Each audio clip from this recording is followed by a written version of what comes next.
शर्मा आपके समक्ष में उपस्थित हुए हैं नए रोचक चीज के साथ। प्रिय मित्रों, पिछली वीडियो में देखा होगा कि आपने कौन सा ग्रह किस राशि पर नीच का होता है, कौन सा ग्रह किस तत्व का होता है, कौन सी राशि किस स्वभाव की होती है। आज बेसिक जानकारी है। प्रिय मित्रों, कुंडली में कोई ग्रह उच्च का होगा तो क्या फल देता है और कौन सा ग्रह किस राशि पर उच्च का होता है, यह प्रिय मित्रों रोचक चीज जानेंगे। तो प्रिय मित्रों, सबसे पहले कुंडली में फलादेश करते समय जो कुंडली में उच्च का ग्रह होता है वह कैसा फल देता है।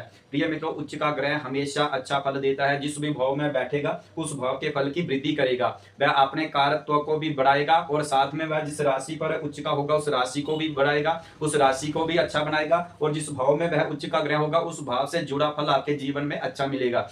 और वह ग्रह जिन भावों का स्वामी होता है उन वह भाव भी बलवान हो जाते हैं। प्रिय मित्रों, यह ग्रह देखना है कि कुंडली में कोई उच्च का ग्रह होगा। जैसे मान लीजिए सूर्य को ले लेते हैं। सूर्य किस राशि पर उच्च का होता है, नीच का तो पिछली वीडियो में आपने देख चुके होंगे। कुंडली में सूर्य को ले लेते हैं। सूर्य किस राशि पर नीच का होता है। सूर्य के बाद चंद्रमा को ले लेते हैं। चंद्रमा के बाद मंगल महाराज को ले लेते हैं। प्रिय मित्रों, कुंडली का फलादेश करते समय आप जरूर देखिए कि कौन सा ग्रह किस राशि पर उच्च का होता है, कौन सा ग्रह किस स्वराशि का होता है, किस राशि पर वह मूल त्रिकोण का रहता है, कौन सा ग्रह स्वक्षेत्री होता है। यह कुंडली का आप फलादेश करते समय जरूर देखें। मंगल के बाद बुध महाराज को ले लीजिए, बुध के महाराज गुरु महाराज को ले लीजिए। कुंडली में कितने ग्रह होते हैं, 9 ग्रह होते हैं। तो गुरु के बाद शुक्र महाराज को ले लीजिए। कुंडली में शुक्र महाराज क्या करते हैं, धन संपत्ति लक्ष्मी का कारक होता है। शनि महाराज जो है न्यायाधीश होते हैं और राहु महाराज क्या करते हैं, राहु महाराज ब्रह्म पैदा करते हैं और केतु केतु महाराज क्या करते हैं, व्यक्ति को न्यूट्रल रखते हैं। हर स्वभाव होता है। सूर्य अग्नि तत्व का होता है, चंद्र महाराज जल तत्व के होते हैं, मंगल अग्नि तत्व का होता है, बुध महाराज पृथ्वी तत्व के होते हैं, गुरु महाराज आकाश तत्व के होते हैं, सूर्य महाराज जल तत्व के होते हैं, शनि महाराज वायु तत्व के होते हैं, राहु महाराज वायु तत्व के होते हैं और केतु महाराज भी वायु तत्व के होते हैं। हमेशा कुंडली का फलादेश करते समय प्रिय मित्रों, कुंडली में ग्रहों की स्थिति देखनी है कि सूर्य किस तत्व का होता है। सूर्य का स्वभाव समझ लीजिए। कुंडली में सूर्य क्या है, राजा है। सूर्य जो हमारे अंदर गर्मी पैदा होती है, उग्रता पैदा होती है, कड़वापन पैदा होता है, वह हमारे सूर्य कुंडली में जो सूर्य और मंगल होते हैं ये 2 ग्रह हमारे अंदर गर्मी पैदा करते हैं, रिश्तों में कड़वापन पैदा करते हैं। हमारे अंदर जो गर्मी पैदा होती है, गुस्सा पैदा होता है, टेम्पर बढ़ता है, गुस्सा टेम्पर बढ़ता है, जो हमारी कुंडली में सूर्य और मंगल की स्थिति से बनता है। चंद्रमा शीतल का कारक है, मन का कारक है। हमेशा चंद्रमा की अच्छी स्थिति होना मन को शांति देता है। चंद्रमा के बाद बुध महाराज देख लेते हैं। बुध महाराज हमारी बुद्धि होती है, स्किन का कारक होता है, वाणी का कारक होता है। कुंडली में बुध अच्छा होना जीवन को अच्छा बना देता है। गुरु आकाश तत्व है, ज्ञान है, बुद्धि है, अच्छे गुरु को मिलना ये हमारे गुरु की प्राप्ति से होता है। कुंडली में गुरु की स्थिति अच्छी होना व्यक्ति के जीवन को बुद्धि विवेक को बढ़ाता है। तो गुरु क्या है, आकाश तत्व का है। कुंडली में गुरु जहां दृष्टि डालता है उस भाव के फल की वृद्धि करता है। गुरु के बाद शुक्र क्या है, लक्ष्मी का कारक है। कुंडली में जितने भी सुख प्राप्त होते हैं, जो जीवन में सुख प्राप्त होता है, लग्जरी का कारक होता है, स्त्री का कारक होता है, भोग का कारक होता है शुक्र महाराज। तो कुंडली में शुक्र अच्छा होना तो जीवन में नए प्रकार के सुख जीवन में प्राप्त होते हैं। शनि महाराज न्यायाधीश है, कर्म के दाता है।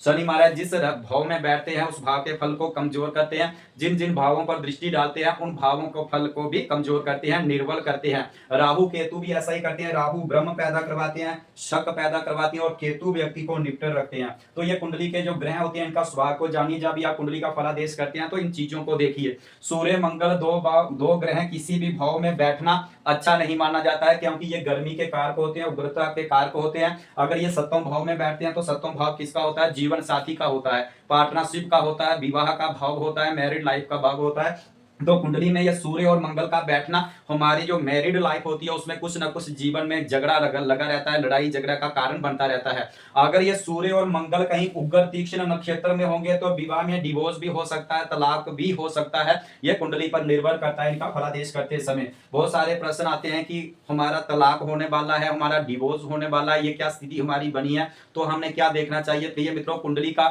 सप्तम भाव को देखना है, सप्तमेश को देखना है। वह देखना है जो भावस्थ ग्रह होगा वह किसके नक्षत्र में है। प्रिय मित्रों, 2 नक्षत्रों का ध्यान रखना है। कुछ नक्षत्र ऐसे होते हैं जो अच्छा बना देते हैं, ग्रह क्रूर हो, क्रूर ग्रहों की दृष्टि हो। लेकिन अगर मृदु नक्षत्र में होगा तो विवाह में मैरिड लाइफ में लड़ाई झगड़ा रहेगा, लेकिन तलाक या डिवोर्स वाली बात नहीं बनेगी। अगर कुंडली में क्रूर ग्रहों की दृष्टि है और जहां भावस्थ ग्रह भी क्रूर है और वह उग्र और तीक्ष्ण नक्षत्र में होगा, ऐसी मैरिड लाइफ में तलाक हो सकता है। आप ऐसा मान के चलिए इनका डिवोर्स होके रहेगा, ऐसी स्थिति कुंडली में बनी रहती है। तो प्रिय मित्रों, राहु महाराज क्या करते हैं, हमेशा व्यक्ति की बुद्धि को ब्रह्म में फंसा देते हैं। व्यक्ति को कुछ जवाब देने में या किसी प्रकार का कोई प्रश्न करने में भ्रमित में फंस जाता है, वह व्यक्ति पूरा अच्छी तरह से डिसीजन नहीं दे पाता है। जैसे राहु महाराज अगर निर्बल वाली स्थिति में हो, शत्रु राशि में हो या क्रूर ग्रहों से पीड़ित हो तो ऐसी स्थिति कुंडली में बन जाती है। केतु महाराज व्यक्ति को अकेला रखना चाहता है, न्यूट्रल कर देता है। अगर बृहस्पति के साथ बैठ जाए तो ये अच्छा कार्य करता है, ऊंचाइयों तक ले जाता है। ये निर्भर करता है कुंडली में कि राहु की डिग्री क्या है और बृहस्पति महाराज की डिग्री क्या है। ऐसा मान के चलिए ये छाया ग्रह हैं, क्रूर ग्रह हैं, ये हमारे हमेशा जीवन में कष्ट कुछ ना कुछ जीवन में देते रहते हैं। प्रिय मित्रों, कुंडली में सूर्य महाराज देख लीजिए, अगर मेष राशि पर हो तो ये उच्च राशि में आ जाएंगे, यानी एक नंबर की जो राशि होती है अगर उस राशि में हो। जैसे यहीं पर अगर सूर्य महाराज अष्टम भाव में बैठे होंगे तो ये क्या हो गया, अपने उच्च वाली राशि में आ जाएंगे। अष्टम भाव हालांकि आप छोड़ दीजिए, ये भाव कैसा है, किसकी स्थिति कैसी है, त्रिक भाव होते हैं 6, 8, 12, यहाँ पर अच्छा नहीं माना जाता, लेकिन अष्टमेश होने का सूर्य को दोष नहीं लगता है, ये चीज अलग है। लेकिन आप देखिए कि जहां पर एक नंबर की राशि होगी वहां पर अगर सूर्य होगा तो सूर्य अपनी उच्च वाली राशि होगा। उच्च वाली राशि यहाँ पर अष्टम में जाने से व्यक्ति को क्या करेगा, सूर्य अपने इस अष्टम भाव की बल की वृद्धि करेगा। हालांकि पूरा मेंटेन नहीं कर पाएगा, फल नहीं दे पाएगा, क्योंकि ये अष्टम भाव को संभालने में लग जाएगा। अष्टम भाव से क्या देखा जाता है, आयु देखी जाती है, मृत्यु देखी जाती है, गुप्त रोग देखे जाते हैं, गुप्त अंग देखे जाते हैं। तो हो सकता है इसमें कुछ ना कुछ आपके जीवन में कष्ट भी दे सकता है और कुछ कष्टों का निवारण भी करेंगे। इस निर्भर करेगा कि सूर्य की स्थिति और डिग्री क्या है, ये डिग्री पर निर्भर करता है कुंडली में। सूर्य मेष राशि पर उच्च के हो जाते हैं, चंद्रमा वृषभ राशि पर उच्च के होते हैं। कुंडली में फलादेश करते समय अगर चंद्रमा कहीं 2 नंबर की राशि पर हो तो क्या हो जाएंगे, अपनी उच्च वाली राशि में आ जाएंगे। फिर ये परम उच्च के भी होते हैं, जैसे यहीं पर सूर्य महाराज अगर 10 डिग्री पर होंगे तो ये परम उच्च के हो जाएंगे। अगर कुंडली में ये 7 नंबर की गिनती पर होंगे यानी तुला राशि पर होंगे और 10 डिग्री पर होंगे तो ये नीच के होंगे तुला राशि पर, लेकिन 10 डिग्री पर होंगे तो परम नीच के हो जाएंगे। परम नीच का ग्रह हमेशा वीक हो जाता है, कमजोर हो जाता है, पीड़ित वाली स्थिति में आ जाता है, वह अपना फल नहीं दे पाता है। तो ये कुंडली का फलादेश करते समय आपने यह चीज देखनी है। हालांकि आपको नीच वाली और डिग्री वाली आपको स्थिति पिछली वीडियो में बता चुका हूं, लेकिन आज हम बस बात करेंगे उच्च वाली राशियों की। मंगल किस राशि पर उच्च के होते हैं, 10 नंबर की राशि पर यानी मकर राशि पर क्या होते हैं, उच्च के होते हैं। अगर 2.5 डिग्री के होंगे तो ये परम उच्च के हो जाएंगे। अगर यहीं पर 4 नंबर की डिग्री पर होंगे तो परम नीच के हो जाएंगे। अगर 28 डिग्री पर होंगे तो परम नीच के हो जाएंगे।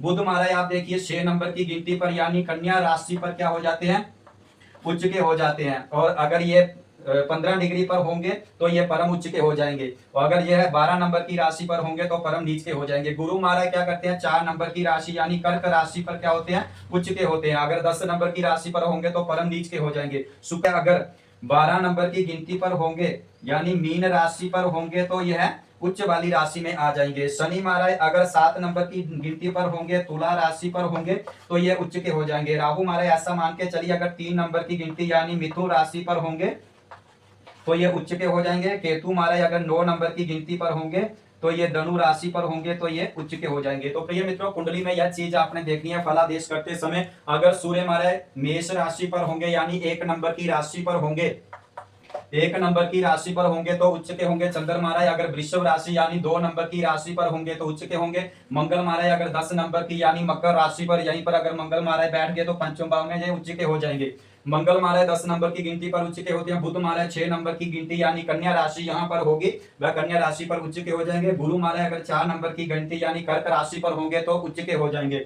शुक्र महाराज अगर 12 नंबर की गिनती पर यानी मीन राशि पर, यहाँ पर 12 नंबर की गिनती है, यहीं पर अगर शुक्र महाराज बैठे होंगे तो ये उच्च के हो जाएंगे। शनि महाराज 7 नंबर की गिनती यहीं पर शनि महाराज बैठे हैं तो शनि महाराज क्या हो जाएंगे, तुला राशि पर उच्च के हो जाएंगे। राहु महाराज अगर मिथुन राशि, यहीं पर राहु महाराज बैठे हुए हैं, यहीं पर उच्च के हो जाएंगे। कुछ ज्योतिष के अनुसार देखा जाता है कि मिथुन राशि और वृषभ राशि पर मिथुन राशि और कन्या राशि पर राहु महाराज अच्छा फल देते हैं, वहीं पर केतु महाराज धनु राशि और मीन राशि पर अच्छा फल देते हैं। तो यहीं पर केतु महाराज अगर 9 नंबर की गिनती पर यहीं पर केतु महाराज होंगे तो ये अच्छा रिजल्ट देंगे। तो प्रिय मित्रों, इस तरह से कुंडली का फलादेश करते समय हम क्या चीज देखते हैं कि ग्रह उच्च राशि का है, नीच राशि का है, अस्त है, बकरी है, क्या है, ये सब चीजें देखी जाती हैं। पाप गत्री में है, केद्रुम जोग में कोई ग्रह है, चंद्रमा केद्रुम जोग में होगा तो कमजोर होगा, वीक होगा। इस तरह से कुंडली का फलादेश करते समय मान लीजिए आपकी कुंडली में चंद्रमा बैठे हुए हैं, इस भाव में बैठे हुए हैं, वहां पर बैठे हुए हैं अपनी नवम भाव में उच्च राशि में बैठे हुए हैं। तो यहीं पर अगर राहु महाराज बैठे हैं तो यहाँ पर सूर्य महाराज बैठे हैं तो चंद्रमा पाप कर्त्री में आ जाएगा।